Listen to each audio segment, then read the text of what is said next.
I stared at the email for longer than I should have.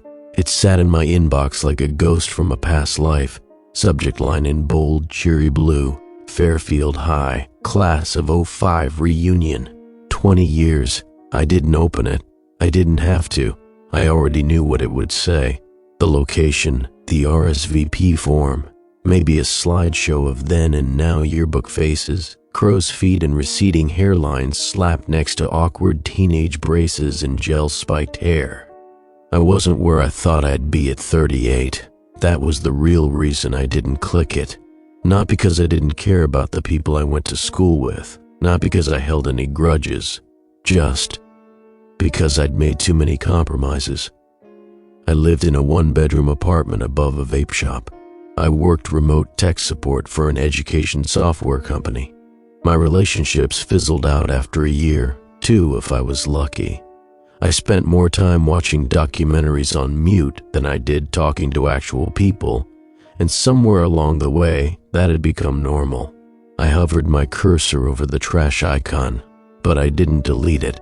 I just let it sit there. That night, after too many beers and an embarrassing dive into my ex-girlfriend's Instagram feed, I ended up scrolling through Facebook like I always did when I was too tired to think and too wired to sleep. That's when I saw it, a friend request from Darren Cole. I froze. Darren. Holy shit. I hadn't seen that name in 2 decades.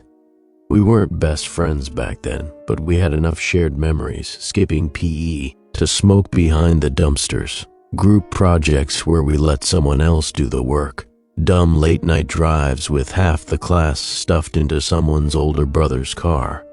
I clicked on his profile. It was sparse, just a profile picture of a lake at sunset, no recent activity. But the message came through immediately after I accepted. Hey man, long time. Skip the school reunion. We're putting together something better. Private reunion. No drama, no speeches. Just us. Then he sent a link to a private Facebook group. Class of 2005.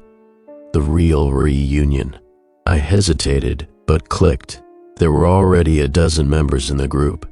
A few names I recognized right away. Tyler James, Maya Patel, Lexi Monroe. Some I only vaguely remembered. A few had profile pictures of kids or pets or their company's logos. One guy, Tommy Ruiz, still had a picture of himself in his varsity jacket, as if the last 20 years hadn't happened. A post pinned at the top read, "Let's make this something real." We rented a huge place out in the hills, private mansion for the weekend. Everyone chips in, no speeches, no teachers, just drinks, old stories, and catching up. Who's in? The comment thread was flooded with thumbs up, laughing emojis, and a few hell yeah responses. Then Darren posted again. I got 20 invites out. We're capping it at that. You've been quiet for too long, man. Don't leave me hanging. I stared at his name on the screen, the gray Facebook UI around it making the whole thing feel surreal. Part of me didn't want to respond, but another part, some shriveled thing I didn't even realize still existed, sparked awake. I typed, "All right, I'm in." The next day, someone emailed me a Google Doc with the address, dates, and a breakdown of who was coming. The mansion was an Airbnb out near Castle Rock, middle of nowhere, surrounded by woods and nothing else. There were 20 of us. Just like Darren said, I saw some names I hadn't heard since graduation day. Jason Quinn, Heather Marston, Danny Vo. A few of them had been popular. A few had been total nobodies. But I remembered all of them in fragments. Locker combinations, yearbook doodles, hallway gossip, football games, detention slips. A week out from the RE Union, someone added me to a group chat called RE Union Crew. It buzzed constantly. At first, it was just logistics, who was driving, who was bringing booze, what the kitchen setup was like. But then the jokes started. Old inside references I barely remembered, memes, pictures from high school someone had dug out from a forgotten shoebox. I should have felt alienated, but I didn't. It was easy to slip back into that rhythm. We weren't adults in there. We were 16 again, typing in all caps, sharing dumb stories, roasting each other's prom pictures. Maya posted a picture of us from senior year, some school trip to DC. I was wearing a hoodie 2 sizes too big, and she was giving me bunny ears. "You still slouch like this?" she wrote. "Some things never change." I smiled at my screen longer than I meant to. That night, I booked a rental car. I told work I'd be off Friday through Monday. I bought a button-up shirt that didn't look like it belonged in a clearance bin. I even got my hair trimmed. On the day I was supposed to leave, I sat on the edge of my bed for almost half an hour, keys in my hand, suitcase packed. There was a tightness in my chest I couldn't explain. It wasn't fear. It was something deeper, some combination of hope and dread. Like part of me was scared that if I went back, I'd see myself too clearly. I left anyway. The drive took almost 4 hours, long stretches of winding road through dry foothills and pine forests. My GPS gave up about 20 minutes before I arrived, and I had to rely on a printed set of directions that Maya had emailed everyone. The mansion was bigger than I expected, massive actually. It was set back from the road up a long gravel path with stone pillars at the entrance. The house itself looked like something out of a catalog, 3 stories tall, wraparound porch, huge bay windows, and thick woods enclosing it like a wall. The roof was black slate, and the siding was all dark wood and stone. Elegant, but with an edge that made me feel like I'd walked into someone else's dream. 3 cars were already parked out front. I saw Tommy standing near the porch with a beer in hand, waving at someone through an open door. When I got out of the car, I was hit by the smell of pine and distant barbecue smoke. The breeze carried birdsong and the faint hum of someone playing music inside. Tommy looked up. "No way," he said, grinning. "You actually came." "Guess I missed you losers," I said. He laughed and gave me a quick half hug, the kind men give when they don't quite know how to hug anymore. Inside, it was even more surreal. The entryway had a chandelier the size of a car, polished floors, 2 sweeping staircases on either side of a grand hall. People were already gathering in little clusters, laughing, drinking, reminiscing. I spotted Maya near the kitchen. She hadn't changed much, still had that sharp smile, still tilted her head when she laughed. She hugged me like no time had passed. "This is crazy, right?" she said. "It's like the adult version of a sleepover." I nodded, but with better alcohol and worse knees, by nightfall most of us had arrived. People trickled in, carrying coolers, duffel bags, Bluetooth speakers. There was food on the counters, music playing, old stories bouncing off the stone walls like echoes from a past life. We drank too much, laughed too loud. I saw people sneak off together, just like high school. I saw old rivalries quietly put to rest over whiskey. I even danced a little. Sometime after midnight, I saw Heather slip away upstairs, yawning and waving goodbye to no one in particular. No one thought anything of it. There were 20 of us. By the next morning, there were only 19, and nobody noticed. Not yet. Breakfast was a lazy affair.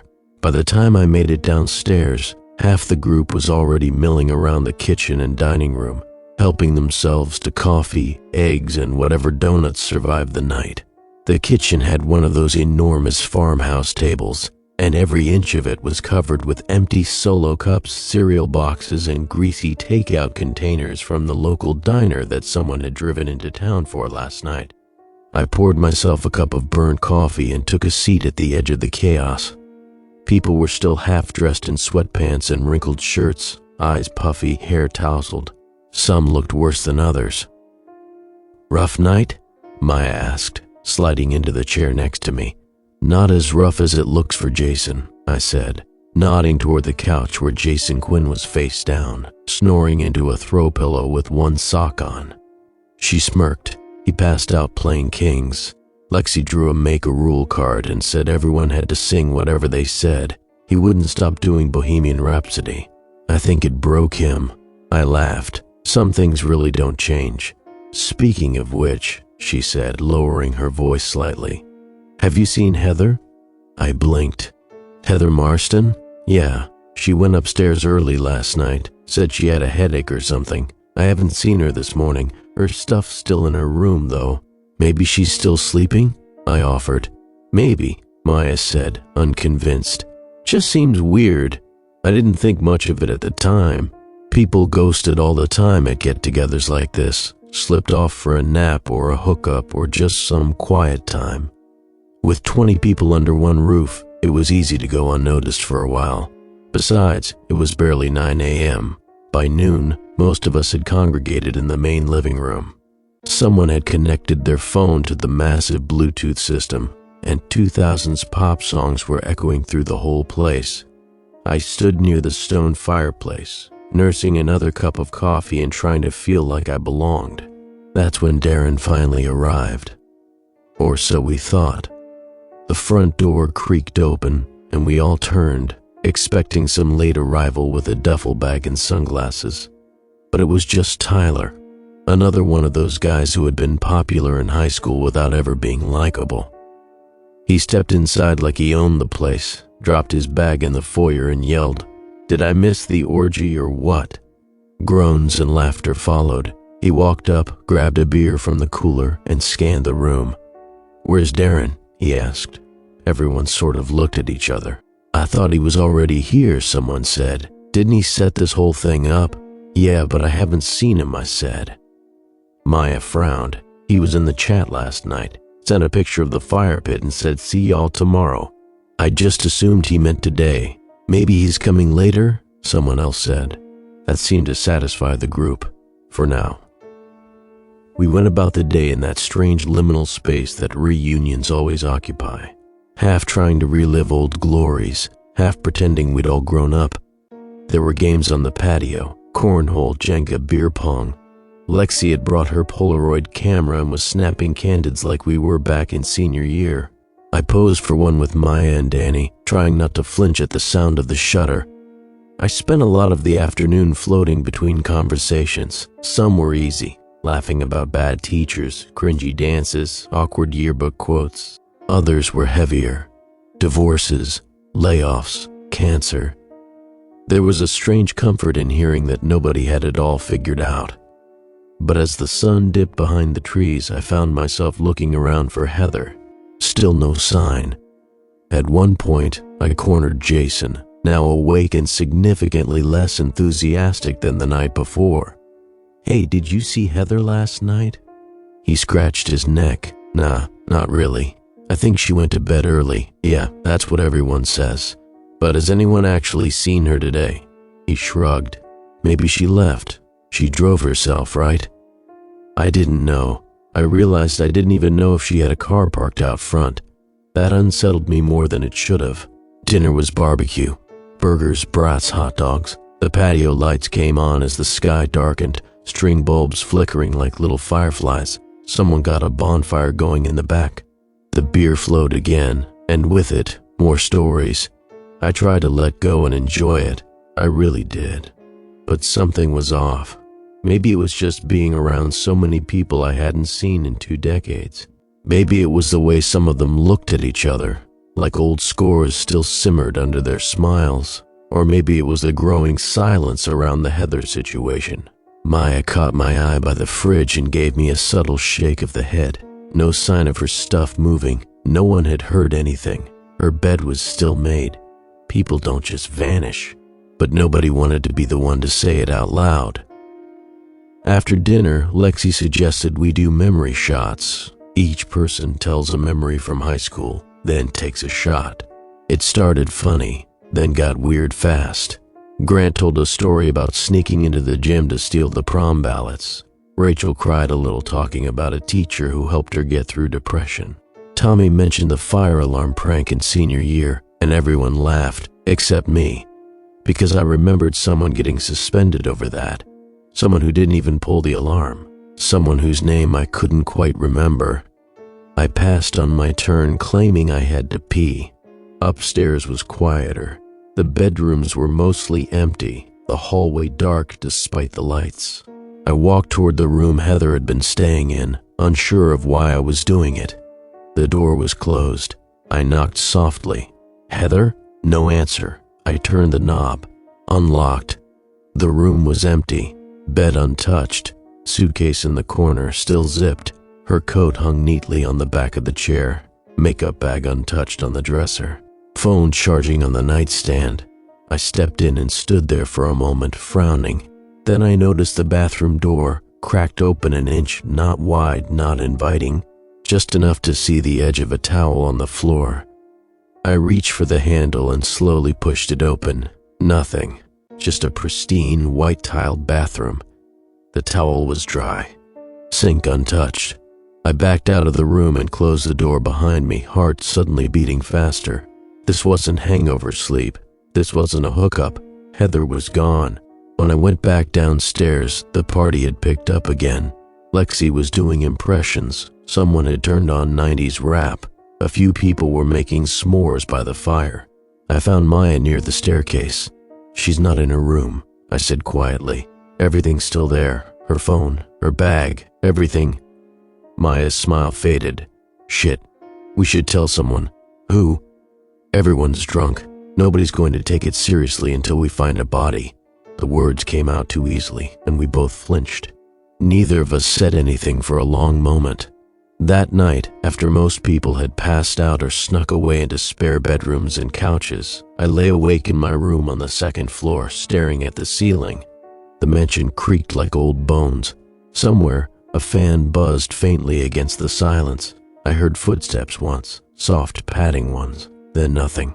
Just before I finally dozed off, I thought I heard something faint, the sound of a door quietly clicking shut. The next morning, I woke up to sunlight cutting through the blinds in harsh slats. I sat up slowly, blinking at the dry ache behind my eyes. The house was too quiet for the number of people supposedly still inside.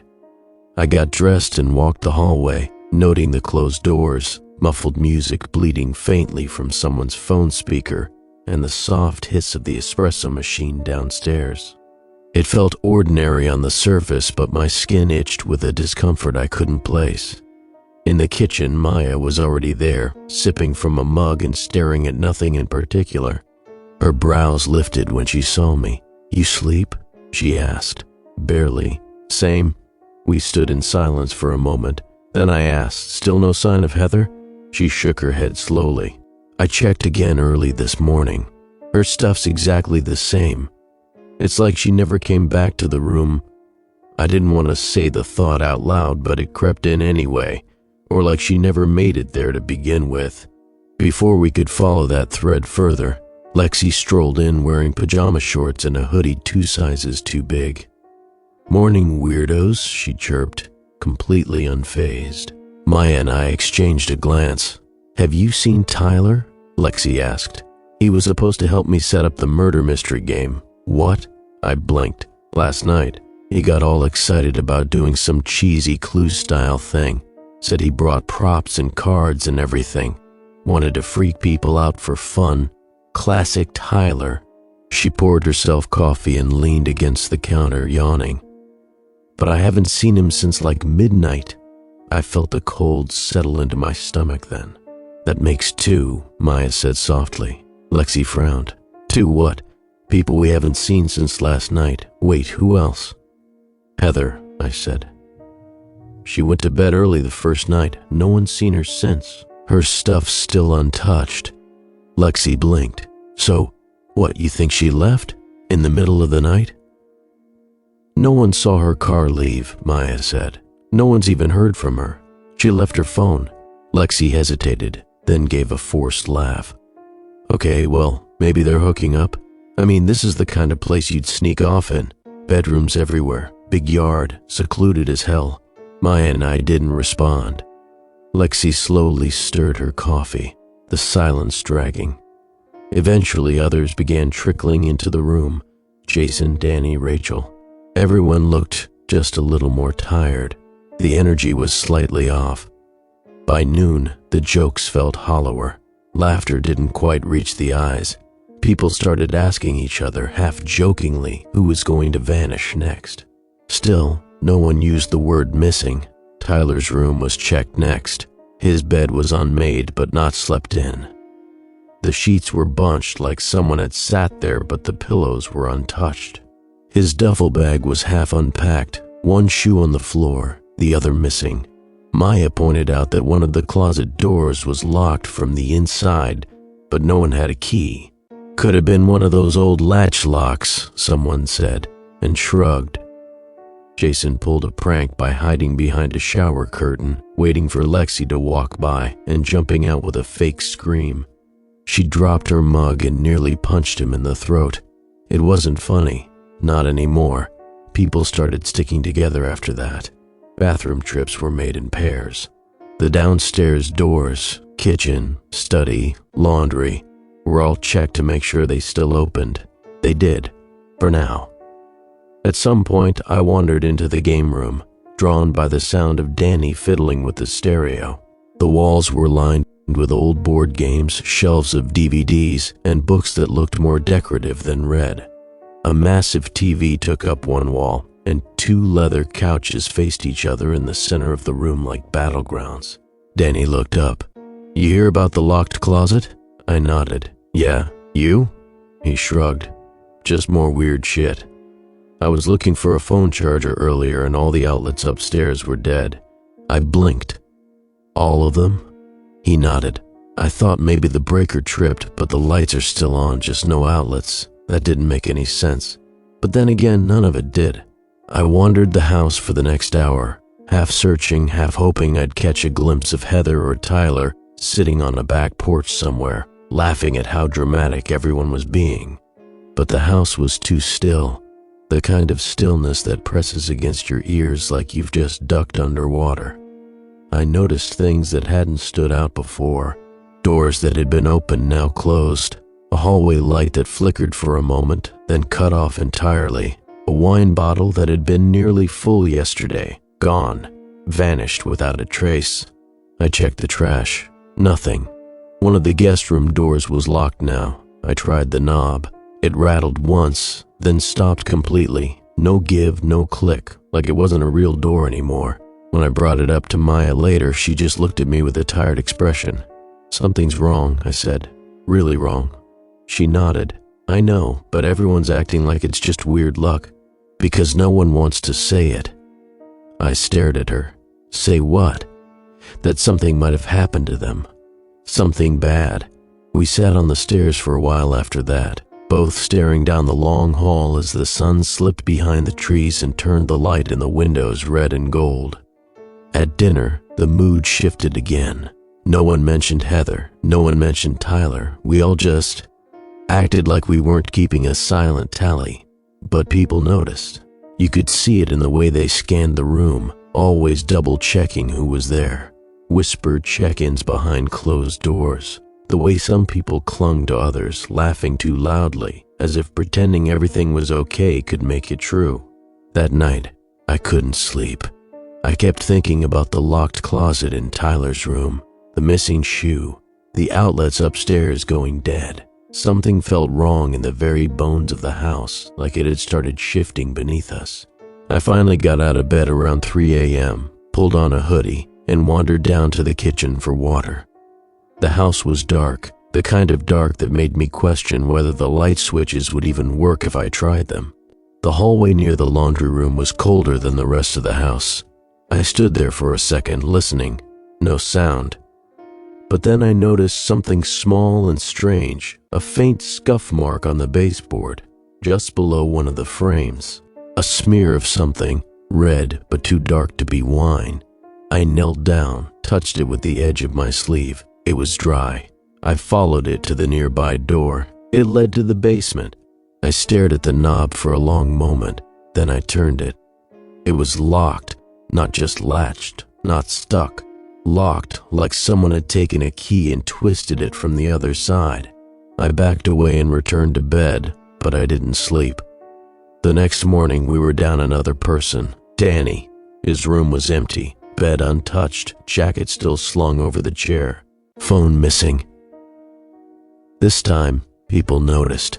People started whispering in tight little knots, looking over shoulders, checking closets, under beds, opening drawers for signs of a prank or clue. But there was nothing. No one was willing to say missing. But it hung in the air like mildew. 3 people gone, 3 too many.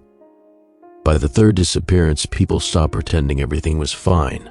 Rachel was the one who said it out loud first. It was just after breakfast, 10 of us lingering in the kitchen, everyone looking at their phones even though we all knew the signal had been garbage since day one. She stood by the sink, rubbing her hands together like she was trying to wash off a feeling she couldn't name. "Something is wrong," she said. That was all it took. The words hit the air like a dropped glass. A few people chuckled nervously, half-heartedly. Jason offered the usual, "They probably just left, right? Maybe went into town or—" "No," Rachel said firmly. "They didn't leave. Heather's purse is still upstairs. Danny's jacket is still on the banister. Tyler's keys are on the counter." And it was true. We all knew it. We'd known it since yesterday. But no one wanted to say it first. Now that someone had, it cracked everything wide open. Jason was the first to panic, pacing in circles and muttering "this is bullshit" under his breath like a prayer. Maya was quiet, arms folded, eyes scanning the faces in the room. Lexi chewed her thumbnail until it bled. The rest of us just stood there, unsure what to do next. Tommy surprisingly stepped up. "Okay," he said, voice steady. "Let's do a head count." We all lined up and said our names like it was roll call in first period. There were 17 of us, 3 missing. "Check the rooms," Tommy said. "All of them, top to bottom. Let's be sure no one's just hiding." The group split off in 2s and 3s. I stuck with Maya. We checked the guest bedrooms first. All were empty. Most beds were slept in, but no signs of people. We called names, opened closets, peered under beds, nothing. Downstairs, the pantry was empty except for dry goods. The den was untouched. The library was immaculate. And then someone called out from the basement, "Hey, back here, I think I found something." I don't even know who shouted. Everything blurred after that. The basement door was already open when Maya and I got there. The lights were dim, a bare bulb swinging at the end of a wire. The air was cooler, musty. A narrow stone staircase led down, then veered left. I didn't want to go, but I did. A small group had already gathered in the wine cellar, standing in a loose semicircle. Lexi was sobbing quietly, her hand clamped over her mouth. The smell hit first, then I saw the blood. The floor was stained a dark maroon. Thick smears ran up one wall, across the old wine racks, and pooled beneath what looked like a rolled-up rug at first. But it wasn't. It was a body, curled, crumpled, legs at unnatural angles, a shirt soaked through with red. The skin beneath was pale and slashed. There were bruises on the arms, a gash on the throat. It was Tyler. His face was half smashed in, like someone had taken a hammer to one side and left the other untouched like a cruel museum display. Someone threw up. Someone screamed. I couldn't move. Danny's hat was near the door, just sitting there, upright, like he dropped it and never came back to get it. The room tilted. I backed into the hallway and grabbed the nearest support beam to keep from falling. It wasn't just that Tyler was dead. It was the way he'd been murdered. It was the brutality of it, the mess, the intentionality. This wasn't an accident. This wasn't someone panicking. This was rage.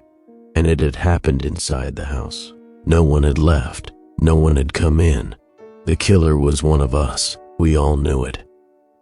The group gathered upstairs, shaky and pale.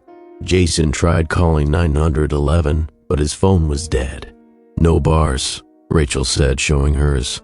"Like, literally no service. Even the Wi-Fi's out." "That doesn't make sense," Maya said. "It was working yesterday." Lexi, still trembling, said, "Isn't there a landline somewhere?" Tommy ran to the study. No dial tone. The line was dead. Something inside me snapped. I pulled out my phone and hit the flashlight, then stormed through the foyer toward the front door. The knob twisted, but the door wouldn't budge. I yanked harder. Nothing. Maya joined me. "Here, let me." She twisted it. The lock clicked, but the door stayed stuck. She threw her shoulder against it. It didn't move. We tried the back door next, then the side door by the laundry room, all the same. Not just locked, sealed. Danny, or someone who looked like Danny, shouted that a window in the dining room had been cracked open the night before. We all rushed to it, but when we got there, it wasn't just latched, it had been screwed shut from the inside. Jason grabbed a chair and threw it. The glass didn't break. He did it again and again. The chair splintered. The window didn't so much as shudder. Is this shatterproof? He asked, breathless. No, Maya said, examining it. It's normal double pane, but... Someone reinforced it, I said. Panic began to bloom like mold on wet drywall. Someone ran to the upstairs bathrooms. One of the sinks was dry. The other ran weakly, then cut off completely. Lexi screamed when she turned on the shower and rust-colored water sputtered out, then nothing. Rachel tried the fridge, cold but no power. The digital panel blinked nonsense characters. Beeping filled the kitchen, then stopped. That's when the lights went out. Everywhere, all at once. Complete silence, followed by a single flicker in the living room chandelier. Then darkness, screams, shuffling feet, people bumping into each other, grabbing arms, whispering names. I turned on my phone flashlight again, heart pounding so hard I could feel it in my teeth. We reassembled in the foyer, 16 of us, flashlights held like weapons. Every single face looked different now, drawn tight, suspicious. No one made jokes anymore. We need to stay together, Maya said. Whoever did this, they want us to panic. Too late, Jason muttered, but no one disagreed. Lexi sobbed quietly in the corner. Grant tried to calm her, but she wouldn't stop shaking. Someone finally asked the question. Who would do this? No one answered. Someone else followed up. Why us? Still nothing. That night, no one slept. We gathered in the living room, locking all the interior doors we could and pushing furniture in front of the entrances. People took turns watching the staircases in the basement. There weren't enough of us to cover everything, but we tried. I sat in the far corner of the room, the stone fireplace at my back, gripping a fireplace poker like it might actually protect me. Around 2 a.m., the lights flickered back on for 3 seconds, just enough to see everyone's faces, pale and drawn and wide-eyed, then went out again. That was when I knew. We weren't alone in the house. Whoever had done this, they were still here, and they were watching. The next morning, nobody spoke at first. Some had dozed off in chairs, curled up with jackets or throw blankets. Others had stayed rigidly awake, watching shadows crawl across the walls as dawn crawled into the windows. The soft gray light outside only made the mansion feel more suffocating, like we'd spent the night breathing in dust and secrets. By 8 o'clock, people started whispering, the kind of hushed, sharp whispers you hear after a car crash. Nobody's sure if they're injured yet or if the danger is past. Lexi was the first to break. This is insane, she snapped, pacing near the fireplace. We need to get out. Someone has to be doing this, right? Like some sick prank, a messed up game. I'm not waiting around to be next. Grant looked at her from the armchair, his eyes red-rimmed. There's no way out. We tried every door, then break a goddamn wall. With what? I said, quieter than I meant to. We already tried smashing the windows. Jason stood up fast, hands shaking. We need to find who's doing this. It's one of us. Has to be. That cracked it open. Wait, us? Lexi snapped. You think it's one of us? No one else is here, Rachel said quietly. The front gate is locked, the road's empty. The door's only open from the inside. We checked everything.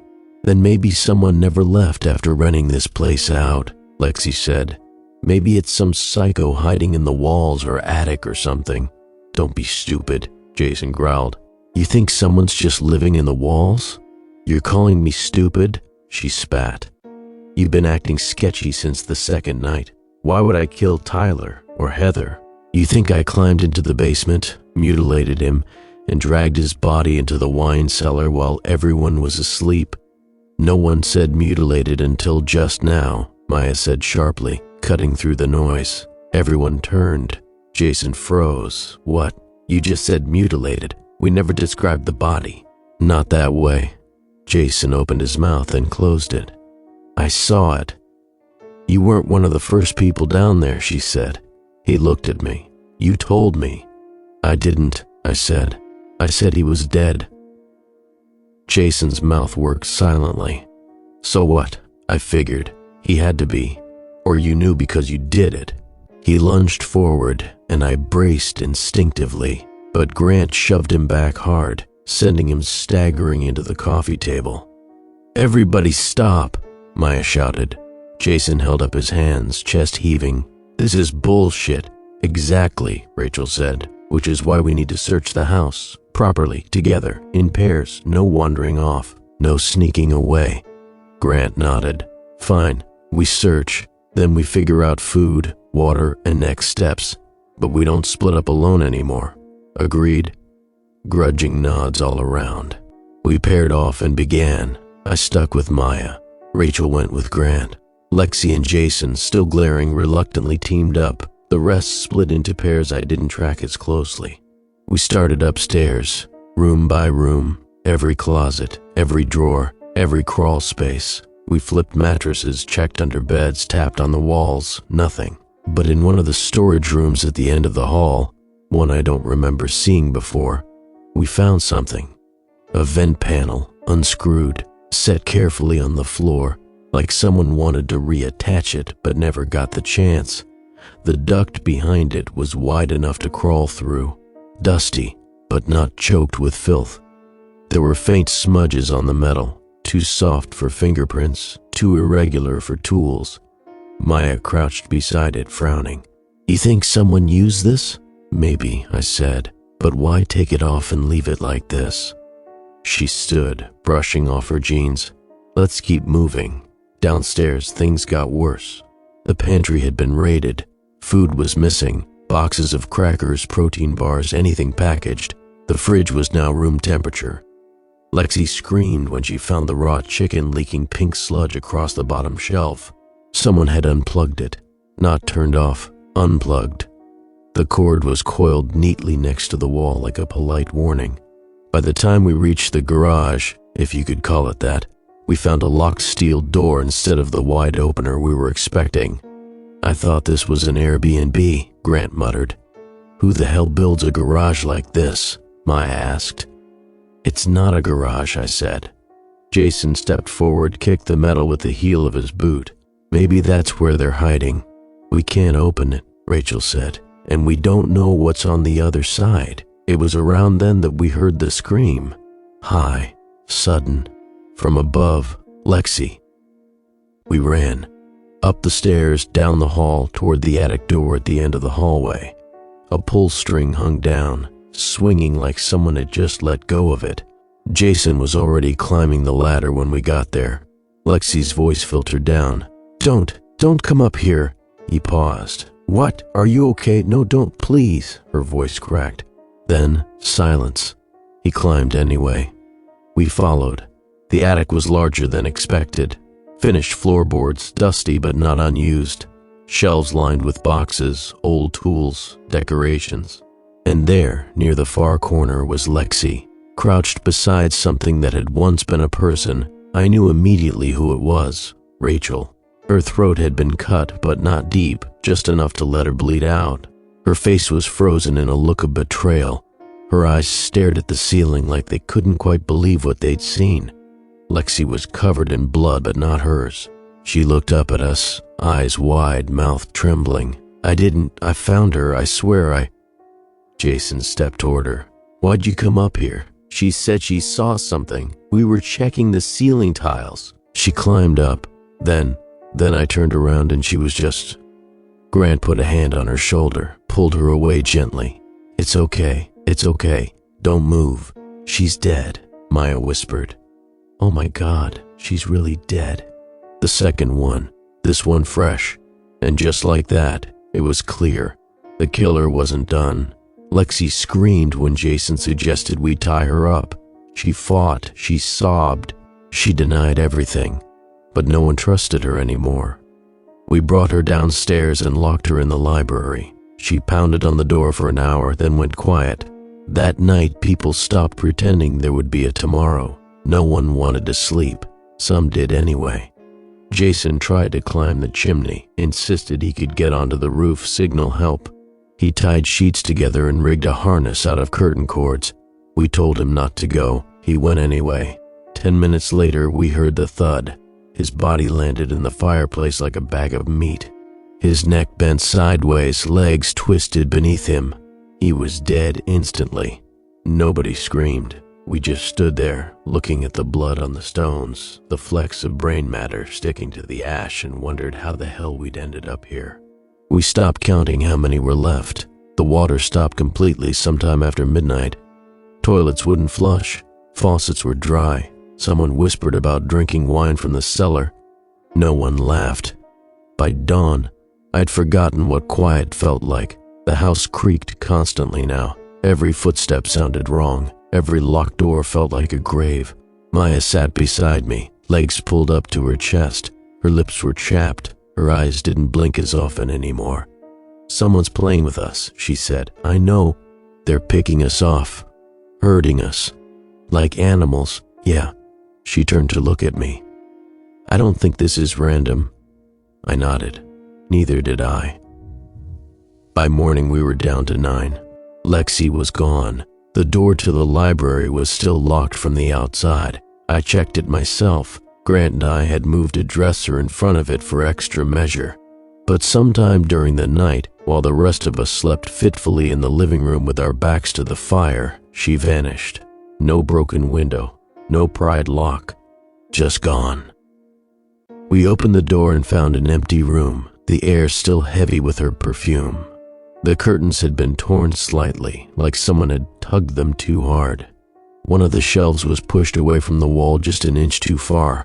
Behind it, we found a narrow opening, a crawl space. The others panicked. They yelled, questioned, accused. She had to be in on it. No way. She was crying when she found Rachel. Maybe that was fake. You think she crawled into the walls, that she's been behind this since the beginning? "It doesn't matter," Maya said. "She's gone now." The remaining group splintered again. 4 of them barricaded themselves upstairs with knives from the kitchen and a hammer they found in the garage. They didn't trust any of us, especially after Jason's fall. They said it didn't look like an accident, that someone pushed him. Grant, Maya, and I stuck together. I wasn't sure why I trusted them. Maybe because Grant had been practical through everything, calm in the chaos. And Maya and I had a kind of silent shorthand by now. I didn't trust her completely, but I trusted her more than anyone else. That was enough. We started searching, methodically this time. We didn't tell the others. They were already too paranoid. The 3 of us wanted answers, not more yelling. It was Grant who found the blueprints. They were folded inside an old filing cabinet in the study, behind yellowed paperwork, guest manuals, and Airbnb brochures that suddenly felt like a cruel joke. He spread them on the floor and used a flashlight to trace the walls. "This place was customized," he muttered, "not just renovated, purpose-built." "What do you mean?" I asked. He pointed at a section on the second floor. "This wing, it was supposed to be symmetrical, 2 mirrored hallways, but this side's missing." He traced the outline of a blank wall in the master bedroom. "There's space here, about 12 feet. Too much to be dead air. Hidden room? Has to be." We raced upstairs while Maya stood guard. The master bedroom was quiet, the windows sealed. Grant knocked along the walls until he found the hollow spot. We pushed a wardrobe aside, revealing a faint seam in the wood paneling. I ran my hand along the edge. There, just barely, a recessed finger notch. I pulled. It opened like a closet door, silent on greased hinges. The smell hit us immediately. Dust, old wood, and something underneath, faint, metallic. Inside was a small room, maybe 10 feet wide. No lights, just a table, a chair, and the walls. The walls were covered in photos. Old yearbook shots, most of them black and white copies taped up in rows. Our faces stared back at us, some smiling, some mid-blink. Nearly all of them had red lines drawn across the eyes. Some had been violently slashed. Heather, Tyler, Rachel, Danny, Jason, Lexi, gone. Others, Maya, Grant, me. were still untouched, circled, labeled. Names were scrawled beneath each photo in blocky capital letters with strange annotations. Never apologized, laughed during the video, denied everything, said IT was just a joke. In the corner was a framed class photo from senior year, one of those glossy panoramic things they gave everyone on the last day. We were all there, shoulder to shoulder, crammed into the football bleachers, except something was wrong. One person had been cut out completely, not scribbled over, cut out, a precise rectangle missing, leaving only the faint imprint of someone's body between Maya and a kid named Blake Morrison. I stared at it, feeling a cold rush bloom behind my ribs. Someone didn't just hate us, someone remembered. On the table there were more items: zip ties, rope, a stun gun, a small voice recorder. Grant picked it up and pressed play. Nothing but static. Then, one down. They didn't even notice. Click. He dropped it like it burned him. "I want to go," Maya whispered. "I want to get the hell out of this place." "We all do," I said. "But whoever did this, they planned it. They knew everything. This wasn't random." Grant flipped through a folder on the table. Inside were maps, detailed layouts of the mansion, escape routes, hidden door triggers, electrical schematics. "Whoever built this knew exactly how to trap us," he said. "They thought through everything. The power, the water, the doors. It's a maze." We stood in silence, staring at the blueprints, the mutilated yearbook photos, the labels like curses. A revenge diary come to life. Then we heard the scream. It came from the first floor, sharp, panicked, cut short. Maya took off first. I followed, Grant behind me. We ran down the stairs, through the hall, toward the den where the others had been camped out. The door was open. Inside, the couch was overturned. Blood spattered the floor in a wild arc. Someone had been dragged. We found two of them still there, one dead, his skull caved in, the other trembling in the corner, clutching a kitchen knife and whispering, "It wasn't me, I swear. I didn't touch him. I just heard it. I swear to God." Grant knelt beside him. "Where are the others?" He shook his head. "Gone. I don't know. I heard someone open the vent. Then... His voice broke into sobs. We backed away. "Come with us," Maya said. But he wouldn't move. We left him there. Back in the hallway, I looked at Maya and Grant. One of them betrayed us. "No," Maya said. I looked at her. She didn't blink. One of us did. The air between us changed. "I'm not playing that game," I said quietly. "We have to," she said. "If we don't, we'll be next." Later, as we locked ourselves in one of the guest bedrooms to regroup, Grant pulled me aside while Maya checked the hallway. "I don't think she trusts us," he said. "She has every reason not to." "Yeah, well," he said, voice low, "so do I. What's that supposed to mean?" He didn't answer. That night, I couldn't sleep. I sat on the floor, flashlight pointed at the door, and listened to the house breathe around us. Creaks, ticks, a soft knock from somewhere deep in the walls. When I finally dozed off, it was to the sound of someone crying.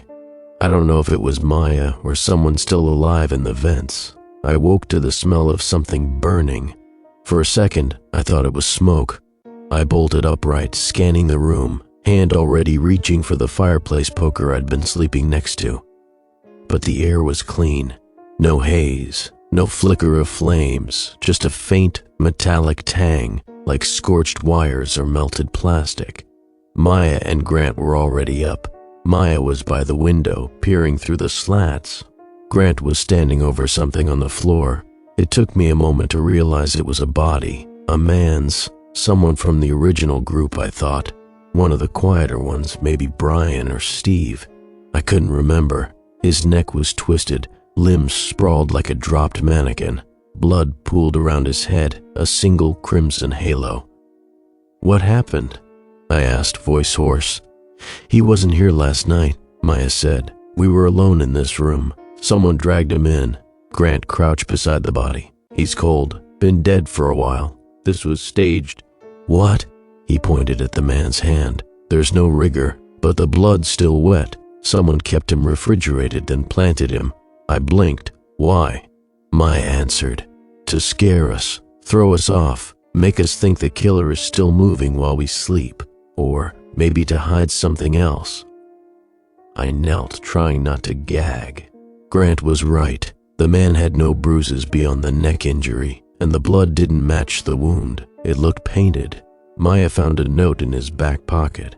One word, printed in red Sharpie, liar. We didn't know what to make of it.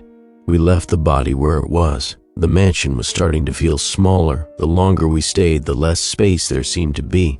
The halls twisted back on themselves. Doors we swore we'd opened yesterday were sealed. Some rooms vanished entirely, places I could picture in my head but could no longer find. After breakfast, if you could call a shared protein bar breakfast, I went looking for more power cables in the basement. I wasn't expecting anything. I was mostly moving to stay sane. That's when I found the camera. It was mounted high in a corner, tucked behind an antique pipe near the ceiling. A black dome, no larger than a fist. I stared at it for a long time. Then I found another one, aimed down the hallway toward the stairs. Its lens glinted when I moved my flashlight. Guys, I called, my voice echoing off the walls. Get down here. Maya and Grant arrived a few minutes later. I pointed silently. Security system? Grant asked. No one mentioned one. Not in the listings, not in the group chat. This place was supposed to be private. We followed the hallway deeper, into a part of the basement none of us had explored yet. A locked door gave way after Grant slammed it with a metal pole. Inside was a utility room, and past that, a control hub, not a breaker box, a full surveillance system. 12 screens, 6 of them still functioning on backup power. They showed live feeds of different rooms, the upstairs hallway, the kitchen, the attic, the den, even the bathroom and the west wing. We were being watched, constantly. Maya stepped forward, cycling through views. Whoever's doing this, they've been watching the whole time, not just the murders, everything, even while we sleep. Grant grabbed the monitor cables and ripped one free. We need to find where this feeds out to. There's a generator, I said. There has to be. Something's keeping this going. We found it 2 doors down. A squat, low-ceilinged room that hummed with dull heat. A diesel generator, brand new, wired into a separate fuse box. Someone had installed it recently. On the wall beside it, we found a panel of switches labeled by room, water pressure, Wi-Fi, door locks, back entry, basement security. Grant ran his fingers over the switches. They've been controlling everything from here. Then let's shut it down, Maya said. He hesitated. If we do that, we lose light. Doors might lock permanently. We might trap ourselves. We're already trapped. He nodded and began flipping switches one by one. The lights in the hallway dimmed. The low hum of electronics faded. The house seemed to hold its breath. And then silence. We left the control room in near darkness, stepping carefully. That was when Maya vanished. One moment she was ahead of me, her flashlight beam bouncing along the concrete. The next, she was gone. No noise, no scream, no sign of struggle, just nothing. Grant spun, flashlight slicing through the dark. Maya, I shouted too. Nothing. We ran back through the basement, then up the stairs, calling her name, retracing our steps, checking every closet and corner and crawl space. No blood. No signs of a fight, just empty air. I was right next to her, I said. I swear she was right there. Grant backed away from me, his face twisted. You were the last one with her. What? You said it yourself. She was in front of you. She goes missing, and now we're supposed to believe you had nothing to do with it. Are you serious?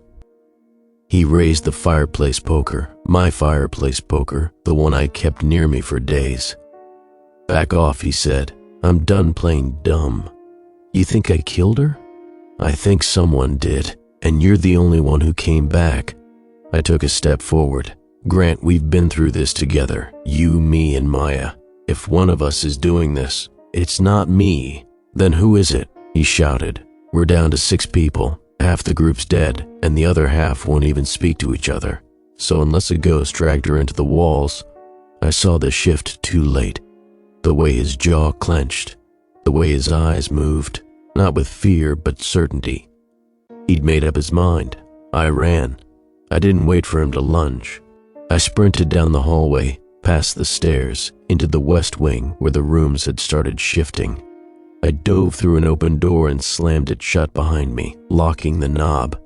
His footsteps thudded past. Then silence. I sank to the floor, gasping. I was alone now, really alone. I stayed there for an hour, maybe more, listening for footsteps, listening for anything. Eventually, I got up and started exploring the room. It had no windows, just a cot, a desk, and a filing cabinet. The drawer opened too easily. Inside, a stack of papers, not just any papers, rental contracts, blueprints, notes, and under them, photos, current ones, printed pictures of us from this week, from this house. One showed Maya brushing her teeth in the bathroom. One showed Grant sleeping on the couch. One showed me standing on the upstairs landing, looking into the camera with dead eyes. Underneath the photos was a printed roster, targets circled in red. I ran my finger down the names: Heather, Tyler, Jason, Lexi, Rachel, Maya, Grant, me. And next to each name, status confirmed. But one name wasn't crossed out. One name wasn't even on the roster. Darren Cole. No status, no circle, nothing. That's when I finally accepted it. Darren never came. The deeper I explored, the less the mansion resembled a house. It wasn't just the secret room or the crawl space behind the library anymore. The further I moved through the West Wing, the more I found inconsistencies. Hallways that ended in blank walls, doors that didn't line up with the rooms they were supposed to lead to, floorboards that echoed differently beneath my feet. It was a maze, designed deliberately to disorient, mislead, divide, and control. Behind one door, I found a staircase that didn't appear on any blueprint we'd seen earlier. Narrow, steep, leading downward into cold darkness. I took it slow, flashlight flickering. At the bottom was another hallway. No drywall, just raw cement and unfinished studs. Plywood walls had been nailed up in a crooked path, creating a tunnel with sharp turns and blind corners. Pipes ran along the ceiling. Electrical cables dangled like vines. Then I heard it, a voice, soft, whispering. I moved toward it cautiously. The hallway curved sharply and opened into a small chamber lit by a single exposed bulb. Inside, someone was crouched near the far wall, muttering to himself, arms wrapped tight around his knees. I recognized him vaguely, one of the original 20. Kevin, maybe. He'd been quiet the whole weekend. I hadn't seen him since the second or third day. He looked up at me, flinching as the light touched his face. He was pale, shaking, eyes red-rimmed and sunken like he hadn't slept in days. "You're alive," I said. He nodded slowly. "How long have you been down here?" He didn't answer. I stepped closer, but not too close. "Did you do this?" He shook his head. No, I didn't. This wasn't supposed to happen like this. What does that mean?" He clutched at his shirt. It was just a joke, just a setup. Darren said it would be like closure, a game, a way to get people to remember. Darren? I stared. "You talked to Darren?" He nodded. "Messaged me a month ago. Said he was planning a reunion. Said we could scare them a little. Harmless, like a prank. Just a weekend thing." "There is no Darren," I said. "Not anymore." Kevin's mouth opened, then closed. His hands trembled. "I didn't know," he whispered. "He told me to set things up, just the basics. Some fake blueprints, some props, a few rooms with weird lighting. I never saw anyone get hurt. You helped build this place? Just the prep, just parts. I thought it was for YouTube or something. Found footage horror. He said no one would get hurt. They're dead, Kevin. Almost all of them. This isn't a game." He looked like he was about to cry. "I didn't kill anyone, I swear." "Then who did?" He didn't speak. I stepped forward. You knew what you were doing. Even if you didn't kill them, you helped trap us here." "I thought it was fake," he shouted. "I didn't know there were real traps. I didn't know the food would be poisoned or the windows would be sealed. He just said it was immersion. He said it was all fake." I crouched in front of him. "Who is he?" Kevin stared at me for a long time, and then his voice dropped so low I had to lean in. He said we owed him, that we all owed him, for what happened. What happened? Kevin shook his head slowly. "You really don't remember?" I didn't answer. His eyes flicked up toward the ceiling. He said the rest of you had to see it, had to feel it, had to know what it was like to be ignored, abandoned, forgotten. I felt something crawl up my spine. "What was his name, Kevin?" Kevin's mouth twitched. He never told me. Said I'd know when it mattered. I stared at him, then got up. "I'm leaving," I said. He didn't respond. I turned to go, but the second I stepped into the hallway, I heard something behind me. A gasp, a thud, a soft, wet sound like meat hitting concrete. I spun back. Kevin was on the ground, unmoving. Blood pooled beneath his neck. A long, thin spike jutted from the back of his skull, rammed in at an angle so fast I hadn't even heard it. I stumbled backward, hitting the wall.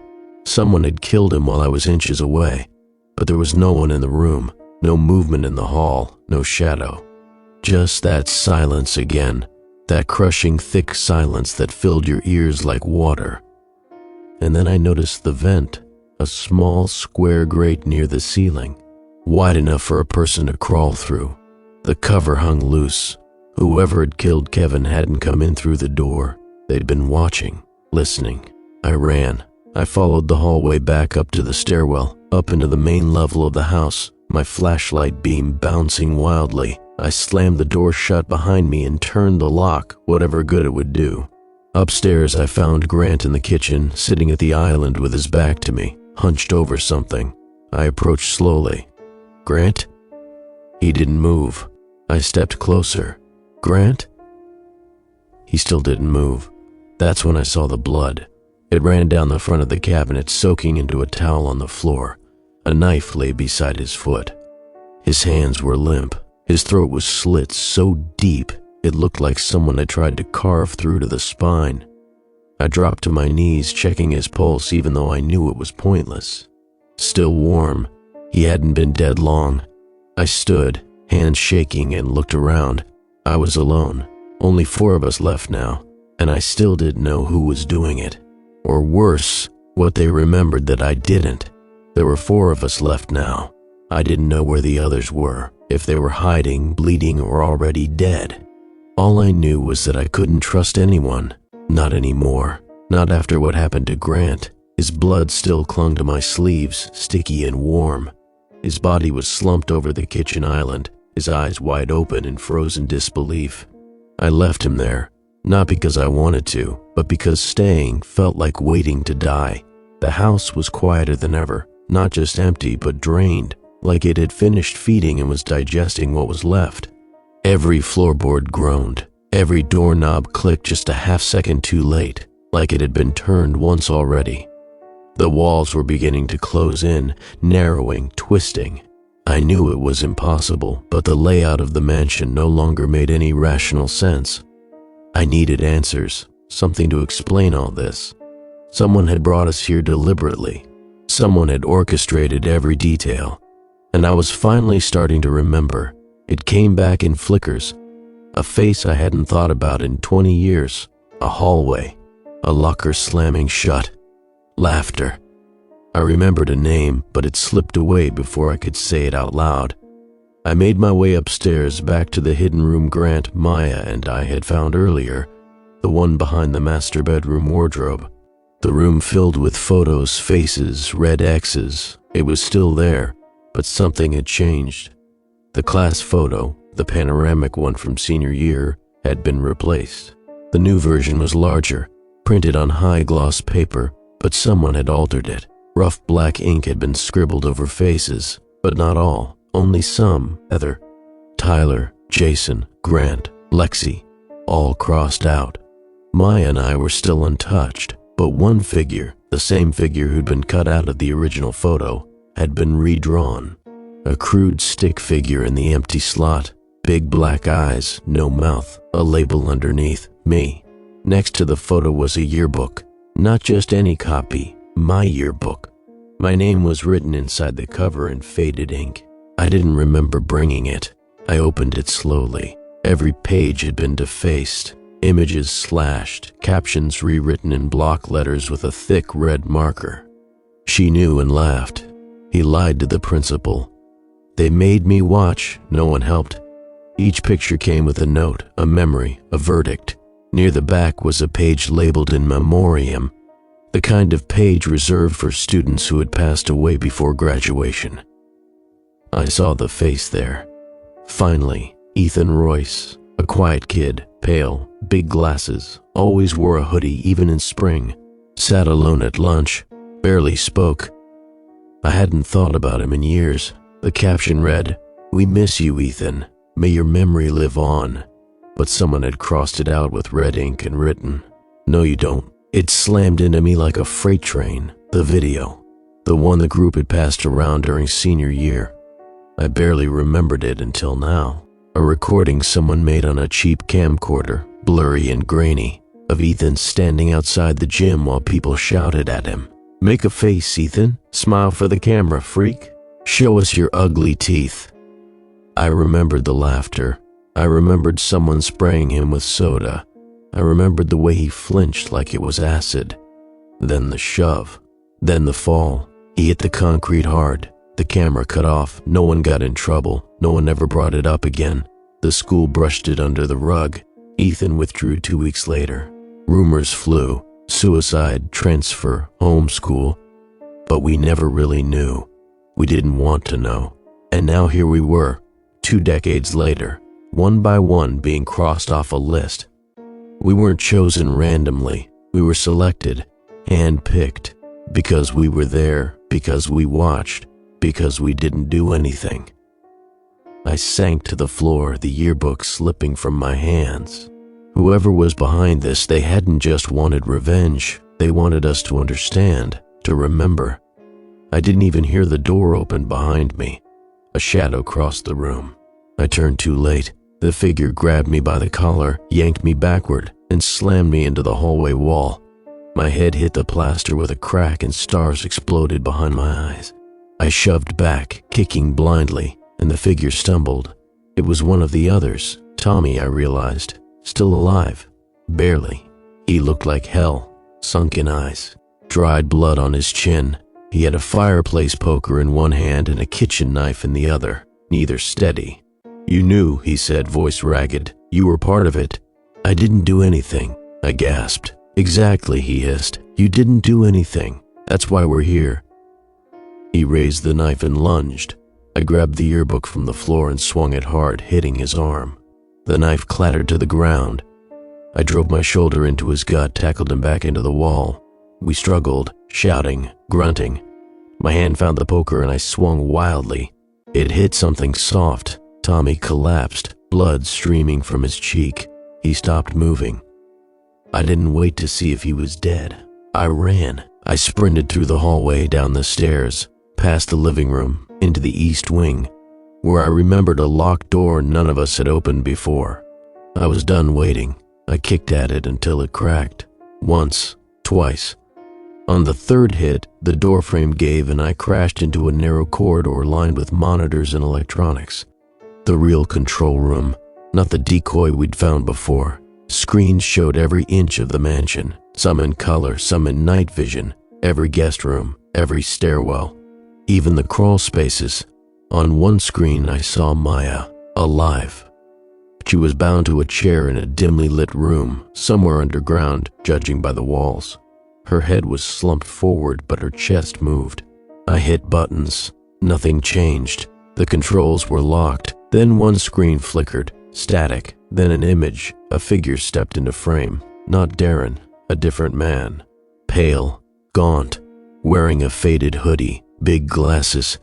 He stared into the camera for a long time, then smiled without showing teeth. He didn't say anything. He didn't have to. I remembered the hallway, The shove, the fall. I remembered the laughter, and I finally remembered his name, Ethan. He hadn't died, he'd disappeared, and now he was back. The screen stayed frozen on Ethan's face for nearly a minute, long enough for me to see that this wasn't a grainy memory anymore. He was older, of course, thinner, his hair thinner too. His glasses were gone, but it was him, Ethan Royce, the kid we laughed at, the kid we ignored, the kid we erased from our minds because it was easier than admitting what we'd done. I stepped closer to the monitor, barely breathing. Then he blinked, slowly, and turned. The screen cut to a new feed, one I hadn't seen before. A long hallway lined with white tile and steel doors. At the far end, Maya, still slumped in the chair, bound and motionless. And then, Ethan. He entered the frame like a shadow pulling itself out of the wall. Dressed in dark clothes, surgical in how quiet he moved. He didn't carry a weapon, just a small recorder in his hand. He pressed play, and I heard my voice. Not from today, from senior year. He should just go already. He doesn't even talk. Another voice followed. Tyler's, then Jason's, then Lexi's, laughter. Teasing, someone chanting, "Eat hard, eat hard." Over and over until even I flinched, the hallway filled with the noise of our past. Ethan walked slowly toward Maya, the speaker dangling from one hand, our recorded cruelty spilling into the silence. Maya stirred. She raised her head. When she saw him, her eyes went wide with recognition.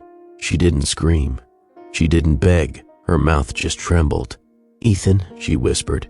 He stopped 3 feet from her, and then he spoke. "I knew you'd remember." The audio cut again, but the camera kept rolling.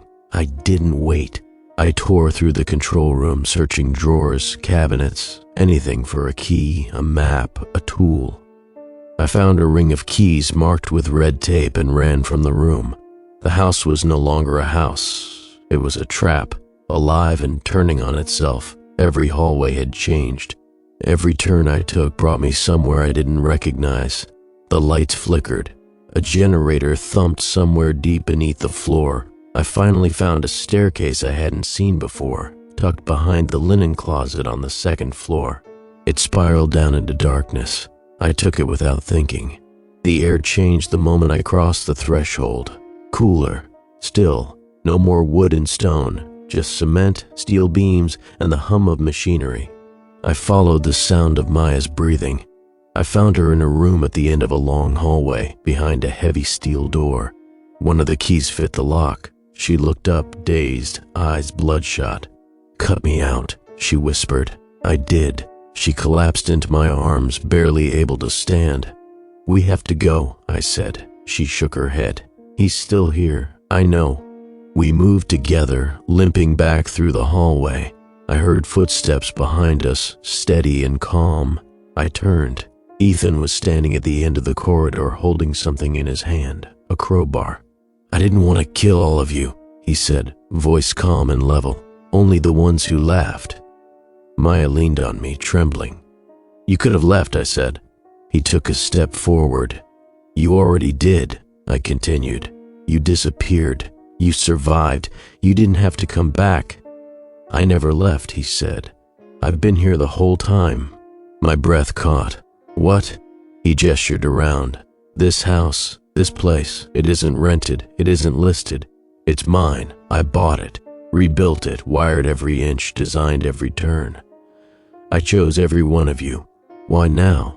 I asked. "Because it's been 20 years, and you still didn't remember me." He took another step. I waited. I watched. I read your posts, your careers, your weddings. I listened to you laugh about the old days, but not once did anyone mention me. He looked at Maya. "You remembered. You said my name." She flinched. "But you didn't apologize." He raised the crowbar. I shoved Maya into the side room and slammed the door. I stood in the hall facing him. I don't remember what I said. I think I tried to talk him down. Maybe I begged, maybe I cursed. He lunged, I ducked. The crowbar grazed my arm, white-hot pain that turned numb almost immediately. I grabbed his shoulder, rammed him into the wall, and heaved him backward. He tripped over the loose tiles and hit the ground hard. I ran, back through the hallway, up the stairs, through twisting halls of cement and steel. I didn't look back. I don't know how long I ran, or how many doors I opened, or how many were fake. I just kept moving, bleeding, gasping, heart punching through my ribs. I found the front door eventually, still sealed, still locked, but I wasn't the same anymore. I grabbed the nearest chair and smashed the glass. Nothing. I picked up a jagged piece of broken metal, maybe a pipe, and hit it again, over and over, until the frame cracked. I reached for the lock mechanism and jammed the pipe into it, twisting with every ounce of strength I had left. It gave. The door popped open half an inch. Cold air rushed in. I heard footsteps behind me, fast, desperate. I turned and saw Ethan charging down the hallway, crowbar raised. I slipped through the crack in the door and threw myself outside. The sun was rising. I hit the gravel path and rolled. Behind me, Ethan slammed into the door. But he didn't follow. He just stood there, behind the frame, crowbar hanging limp in his hand.